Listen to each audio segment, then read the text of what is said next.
Hello, I'm Henry Key and this is News Pulse at UATV. As usually, welcome to the show. Today in the episode,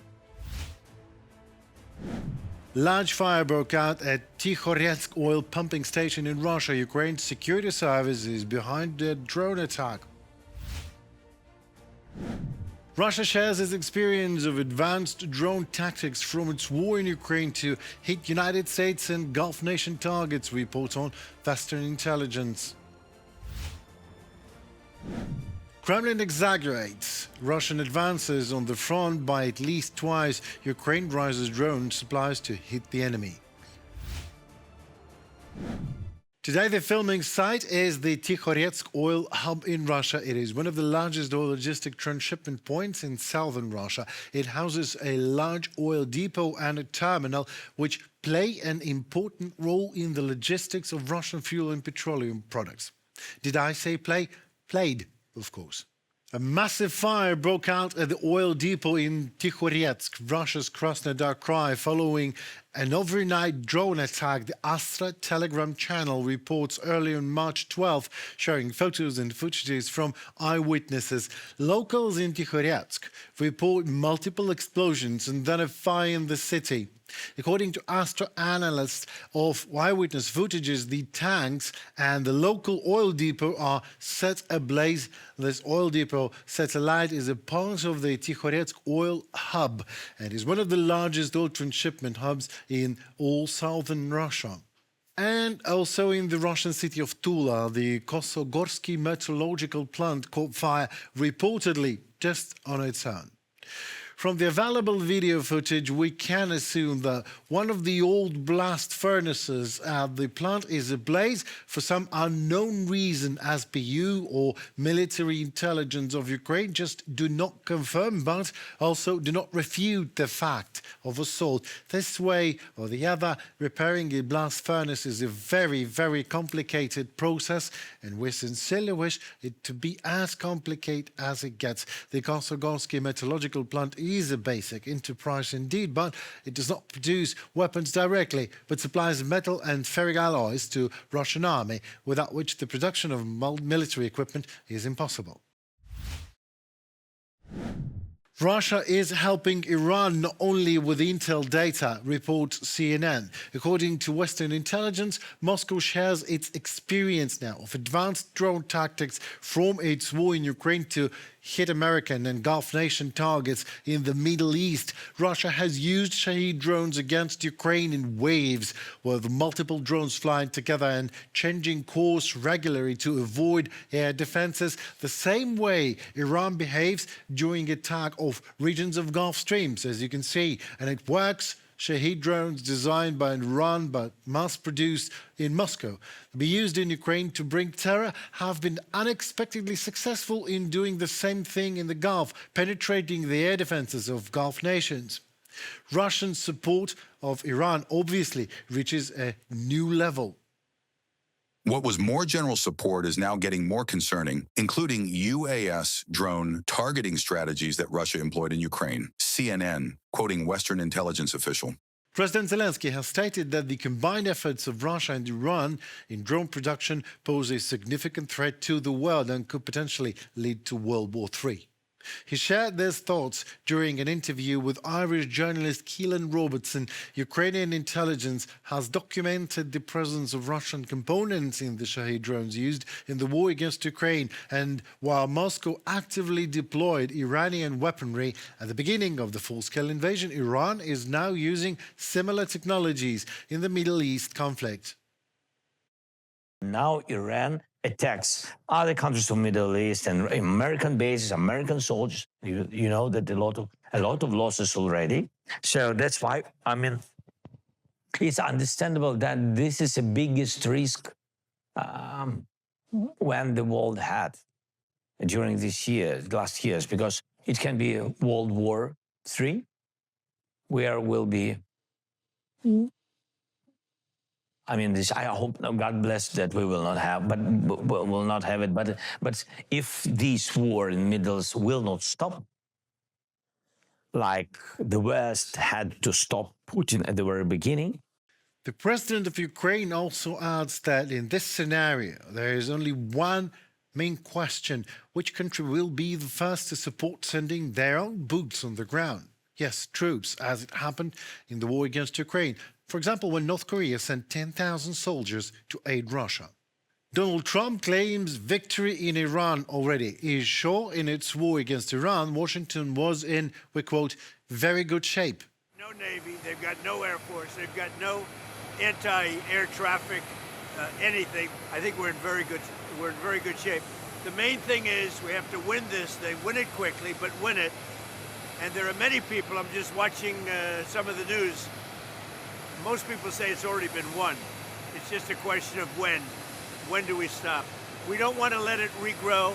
Iran possesses at least thousands of Shahed drones and still can, and very likely will, attack oil tankers. The footage you can see now on your screen, where flames spreading into the surrounding water likely is the result of an oil spill, is exactly one of these Iranian attacks. Last night, 2 foreign ships were set ablaze in the Persian Gulf after coming under attack in Iraq's territorial waters. Iran claimed responsibility for that. According to the head of Iraq's ports company, 1 person is dead. 38 crew members were saved. These tankers are the Maltese and Marshallese flagged. The last ones registered owner is, by the way, the American company Safe Sea Transport, Inc.